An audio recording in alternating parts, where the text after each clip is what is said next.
Hello to everybody and great good evening to all of you. कैसे हैं आप लोग? सब अच्छे होंगे, बढ़िया होंगे और ठीक होंगे।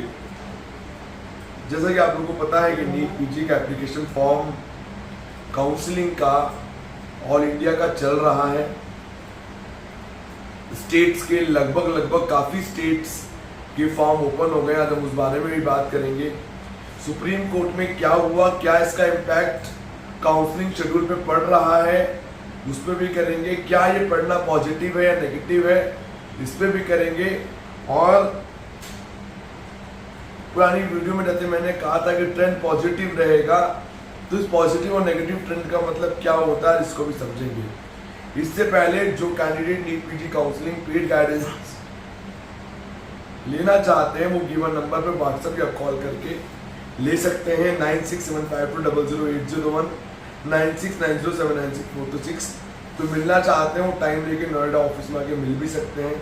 सो we can start. Basically all India counselling की लास्ट डेट आई नहीं है, फॉर्म फिलिंग स्टार्ट चल रहा है।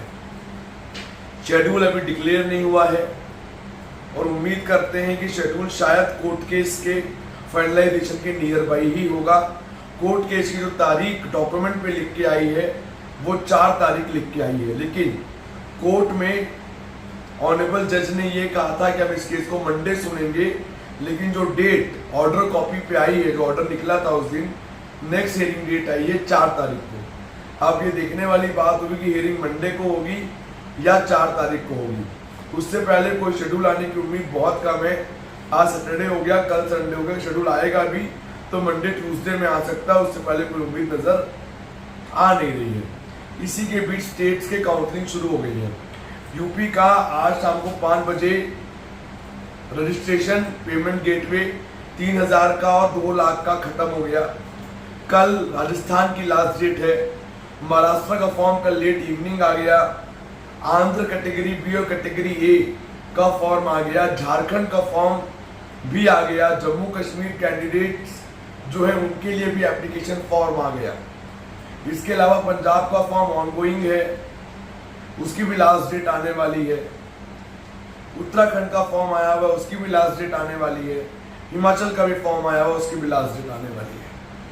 और उत्तराखंड और यूपी की विंडो इस बार एक बार खुलेगी, दोबारा नहीं खुलेगी। यानी अगर आज यूपी का फॉर्म क्लोज हो गया तो यानी यूपी के रजिस्ट्रेशन ओवर हो गए। जिन्होंने रजिस्ट्रेशन किया वही अब पूरी एंटायर काउंसलिंग में पार्ट ले पाएंगे। बीच में कोई भी कैंडिडेट लैटरल एंट्री नहीं ले पाएगा। Due to the all India quota schedule delay हो रहा है, तो हो सकता है कि यूपी का बीच में ये 1-2 दिन का एक्सटेंशन और बढ़ा दें आजकल में। इट नॉट श्योर, लेकिन चांसेस हैं कि ऐसा हो सकता है। इसके अलावा अगर हम बात करें कोर्ट में क्या हुआ, कोर्ट में कल हियरिंग थी, आप लोग को मालूम है। ऑनरेबल जज ने कहा यूनियन ऑफ इंडिया के रिप्रेजेंटेटिव कहाँ हैं, वो वहाँ मौजूद नहीं थे। तो उन्होंने कहा कि उनके बिना रिप्लाई के कुछ भी कहना गलत होगा। तो जो पिटिशनर एडवोकेट थे उन्होंने कहा कि सर उस दिन जब हियरिंग हुई, इन्होंने शाम को 5 बजे फॉर्म स्टार्ट कर दिया। तो ऑनरेबल जज ने कहा कि जब अगली डेट होगी तो उसमें इस बारे में बात करते हैं। और अगली डेट उन्होंने मंडे के लिए साइन आउट की थी, लेकिन जो कल रात जो ऑर्डर निकला उसमें 4 तारीख की डेट उन्होंने कही है कि 4 तारीख को ऐसा होगा। और मैं आपको बताऊं व्हाट डू मीन पॉजिटिव और नेगेटिव शिफ्ट, ये बात तो फाइनलाइजेशन। एक बात मैं आपको और बता दूं, नए कॉलेजेस कुछ स्टेट्स में आ रहे हैं। बिहार में भी 2 नए प्राइवेट कॉलेजों में सीट्स देखने को मिल गई है। मधुबनी मेडिकल कॉलेज है एक, और एक नेताजी सुभाष मेडिकल कॉलेज है। इन 2 में नई सीट्स देखने को मिली हैं। यूपी के अंदर यूनाइटेड मेडिकल कॉलेज प्रयागराज और एनसीआर मेडिकल कॉलेज मेरठ में मिली है। 2 कॉलेजों की और है कि उनमें भी अप्रूवल आएगा। इसी के अलावा नोएडा में एक नया कॉलेज है एमबीबीएस का, उसके अंदर भी सीट्स ऐड ऑन होती हुई नजर आ रही है कि सब उसके अंदर भी क्लिनिकल की कुछ सीट्स ऐड होंगी। ये जो सीट्स ऐड हो रही हैं ये नेगेटिव इम्पैक्ट नहीं देगी, पॉजिटिव इम्पैक्ट देगी। अब पॉजिटिव इम्पैक्ट और नेगेटिव इम्पैक्ट किसको बोलते हैं?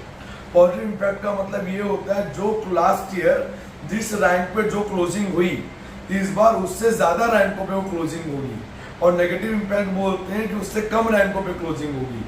राउंड 1 हो सकता है कि थोड़ा सा सैचुरेट रहे, लेकिन राउंड 2 राउंड 3 बाकी जो राउंड होंगे पॉजिटिव जाएंगे और पिछले बार से अच्छा रिजल्ट देते हुए नजर आएंगे।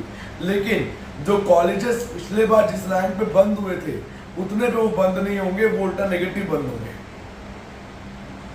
ये ट्रेंड चला आ रहा है 2021 से, अगर आप माइन्यूटली वॉच आउट करके चलेंगे तो इस ट्रेंड को। एनआरआई डॉक्यूमेंट्स रेडी कर लें। महाराष्ट्र में एनआरआई आप अप्लाई कर सकते हैं, ऑप्शन है महाराष्ट्र में एनआरआई का अगर आप रिलेटिव में आते हैं तो।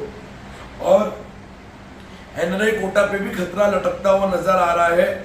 अगर किसी बच्चे ने कोई भी PIL अगर इस बार लगा दी सुप्रीम कोर्ट में रिगार्डिंग एनआरआई कोटा, तो हो सकता है रियल मदर फादर और कैंडिडेट ही उसके लिए एलिजिबल रहे, बाकियों को वो मना कर दें, ऐसा हो सकता है।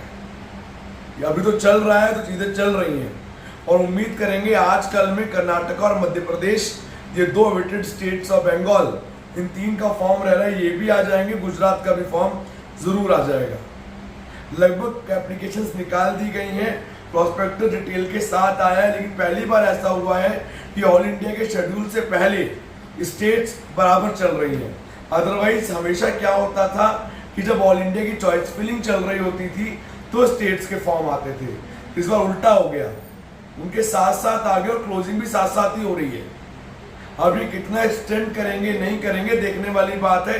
इस साल काउंसलिंग में बहुत सारी चीजें ऐसी हो रही हैं जो नहीं है और जिसका इम्पैक्ट कट ऑफ पे भी पड़ेगा और बाकी चीजों पे भी जरूर पड़ेगा। और हर स्टेट में सिक्योरिटी फीस है, चाहे वो महाराष्ट्र है उसमें भी है, राजस्थान में भी है, सब जगह सिक्योरिटी फीस है।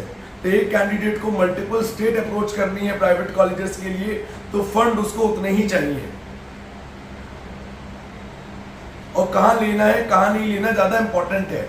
आधे लोग कहते हैं चॉइस फिलिंग इंपॉर्टेंट है, मैं कहता हूँ जी हाँ, चॉइस फिलिंग अगर 80% इंपॉर्टेंट है तो 20% कहाँ भरना है कहाँ नहीं भरना, कहाँ प्रोबेबिलिटी होगी, कहाँ कैसे स्विच करना, वो ज्यादा इंपॉर्टेंट है। वही निर्धारित करेगा कहाँ क्या बेटर आपको मिल सकता है। पुराने कट ऑफ को देख के लोग उत्तराखंड पे ज्यादा रिलाई कर रहे हैं, लेकिन don't rely Uttarakhand over the last past year records, क्योंकि उत्तराखंड हर साल अपना कट ऑफ बदलता आया है अगर आप फॉलो करेंगे तो। इसीलिए आपको don't rely on a single state. Parallel backups आपके पास जरूर होने चाहिए अगर आप काउंसलिंग करने जा रहे हैं तो। देन ओनली कोई नतीजा निकलेगा जिससे आपको प्रॉपरली सीट्स मिलेंगी और चीजें समझ में आएंगी। कोई डाउट है, कंफ्यूजन, गिवन नंबर पूछ सकते हैं 9675200801 9690796426। सो बाय बाय, टेक